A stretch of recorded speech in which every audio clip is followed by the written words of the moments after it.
Hello Planet Sewers and welcome to today's video.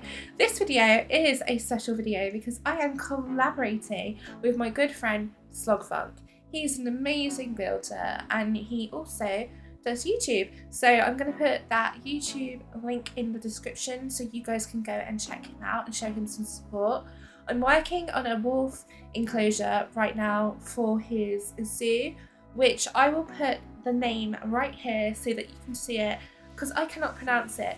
He tried to get me to pronounce it, which he said it's something like achu or something, like he would like a sneeze noise is how he expressed it, which I found was funny, but I'm not going to say it. That's as much as you're going to get from me.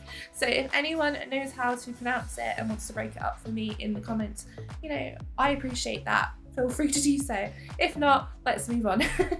Anyway, so he did make a giant panda habitat for my Adelaide Zoo series. I know that I haven't uploaded another video with Adelaide Zoo. It's because I did take a break before Christmas and I'm only just now getting back into the swing of things. We've come so far when I started with the YouTube channel, and it's been less than a year, but I've been updating weekly for the longest time, and I just needed a break. I was somewhat burnt out of content creating and live streaming, and I feel a little bit rejuvenated, and I'm just taking my time to come back into things and obviously share loads of different things that I'm doing with you guys, and just have, I'd say a passion for building again, because I don't know about you guys, but when I build, I seem to be overcritical with myself, and I honestly believe that when you build, you should enjoy it. And it came to the point where I wasn't enjoying it as much as I should. So that's what was happening with me.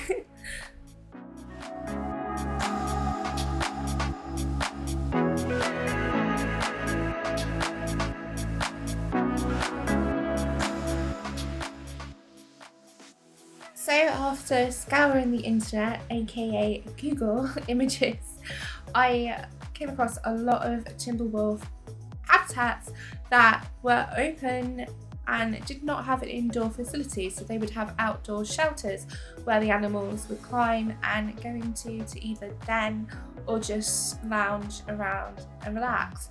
And it brought me back to basics when I first started Planet Zoo, where I would just make a habitat and then I wouldn't bother to make an indoor facility.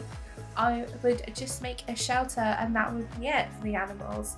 So it felt like I was going back to the start of Planet Zoo, really, just by the simple fact that I wasn't making a facility, and it was actually quite nice to try something new and improve upon the shelters, because I remember the shelters that I made before and they were literally just a rock and maybe two horrible walls next to it, and I don't know what I was thinking.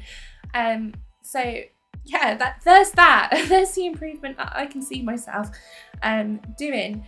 So a lot of the enclosure was not a lot of building facilities, but there was a lot of rock work that went into it, and a lot of foliage and making things look natural, because that is what most wolf habitats are, is a lot of rock, a lot of greenery and a lot of forest.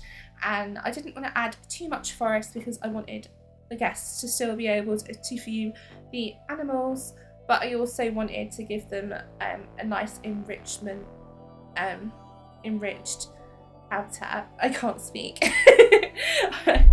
But yes, that's what's happening here. And I'm not the best at rock work. I tell you, my rock work is least to be desired, and I'm still working at it, but I really did enjoy placing all the rocks. I used a different size rocks, I spun them around, I twisted them to make them look like they fit, and just to make some sort of depth into it. And I did play around with the terrain, as you can see, and I added a stream, which you will see later on.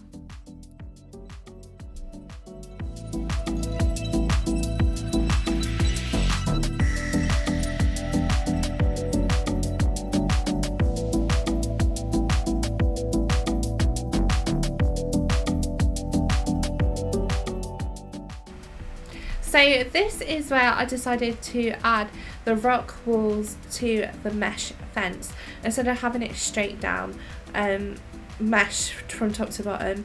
I suppose to break it up a little bit to make it look a lot nicer, and I really enjoyed how the fence turned out.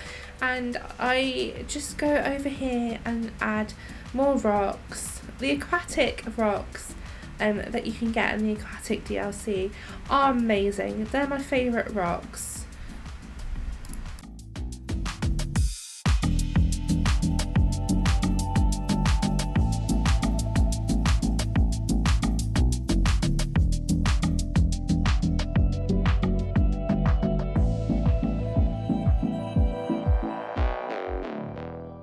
So this is where I decided to break up the enclosure. I wasn't going to make it too big because I knew that Slogfunk was going to go into it, and he was going to add a transportation link so that the guests can come in and view the wolves from the enclosure.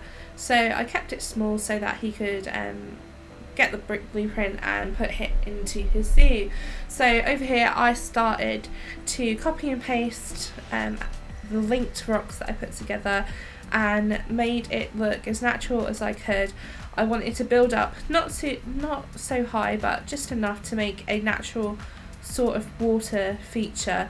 I wouldn't really call it a waterfall because it was very, very small, but yeah, just a slight water feature. And the best thing about it was I didn't have to add any fences around this natural rock work that I did, because if you guys didn't know that, certain animals can't go, well, animals in general can't go through rocks, so it's a really good natural barrier blockade. So yeah, you don't always need fences.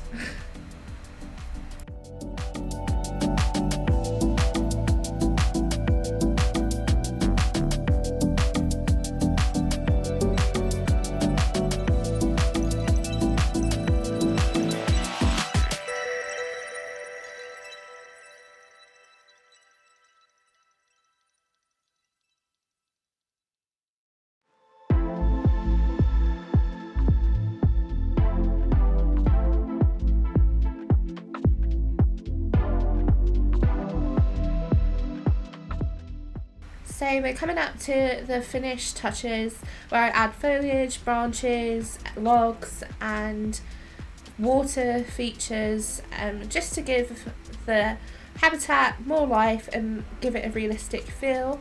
I did use different palettes and stuff of European trees so it would fit right into Slogfunk Zoo, so it didn't stand out like a sore thumb, so that it blended as best as it could. Also, the wolves do not climb over that log that I placed, which was good. And over here I'm just making the feeder fit.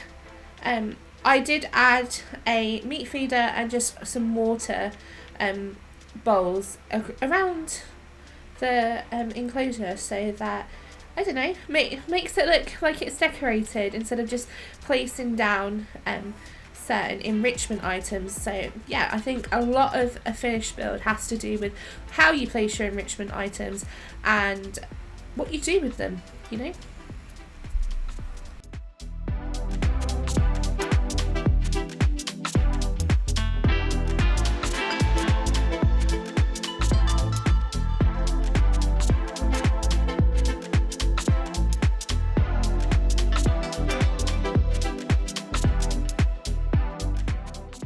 So here we are in Natu Zoo. I can't pronounce it, that's as best as you're going to get. And this is where Slogfunk imported the build into the zoo, and he added the transportation links into the actual habitat. We did do a zoo tour together where he was speaking and I was speaking, and we were talking about the enclosure and his zoo, etc. And unfortunately, due to the audio quality being so bad, I didn't feel that it was right to publish. It would just, I don't know, I would just lower the quality of the video. So yeah, he's added a bridge here onto the viewing area. He's currently working away right now, so he's only using a laptop, which I think he did great anyway. He just did a lot of foliage and terraforming, and he added the Timberwolves into their enclosure. So guys, if you want to work with Slogfunk, or even just check out his YouTube channel, I'm going to put the link in the description below, and you know, you can catch up on this zoo, because this zoo is a really amazing zoo, and I was so happy when he contacted me to build for his zoo.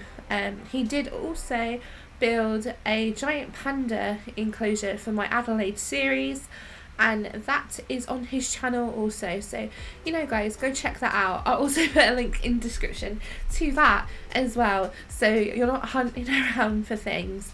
But yeah, this is the overall enclosure. I enjoyed building it. I have been away for a long period of time, around 2 months, and getting back into the swing of things of building, it really did help. So guys, I am back. I will be uploading soon, so stay tuned, and I will catch you guys in the next one. Bye for now.